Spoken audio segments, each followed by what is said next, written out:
এই ঘটনার সাথে জড়িত অনতি বিলম্বে তাদেরকে আইনের আওতায় আনতে হবে। কথা বলেন ঠিক না বেঠিক? আমরা দেখেছি বিগত 24 সালের 5 আগস্টের পরে আমাদের 90টা মাজারের মধ্যে আগুন ধরে দেওয়া হয়েছে। ওই দিন থেকে যদি সরকার তাদের লাগাম টেনে ধরতো, আজকে কবরের ভিতর থেকে লাশ টেনে আগুন ধরাই দিত না। কথা বলেন ঠিক কিনা বলেন? আমাদের 95টা মাজারের মধ্যে আগুন লাগাই দেওয়া হয়েছে। এই দেশে ইসলাম এনেছেন আল্লাহর ওলিগণ, এই দেশে শান্তির বার্তা ঘরে ঘরে পৌঁছে দিয়েছেন আল্লাহর ওলিগণ। সেই আল্লাহর ওলির মাজার যখন আগুন লাগাই দিয়েছেন, বুঝতে হবে আপনারা ইবনু আব্দুল ওয়াহাব নজদির এজেন্ডা এই দেশে বাস্তবায়ন করতে চান। কথা বলেন ঠিক কিনা? আহলে সুন্নাত ওয়াল জামাত এগুলো বরদাস্ত করবে না।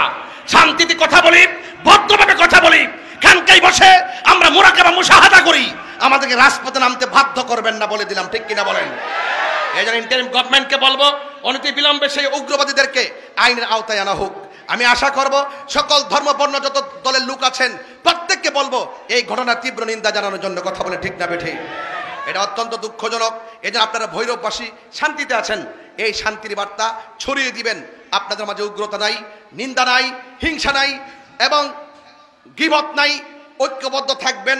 দেখবেন রাসূল পাকের আদর্শ যদি হৃদয়ে লালন করেন, দেখবেন ইনশাআল্লাহ এই সমাজ শান্তির সমাজ হয়ে যাবে। কথা বলেন ঠিক কিনা?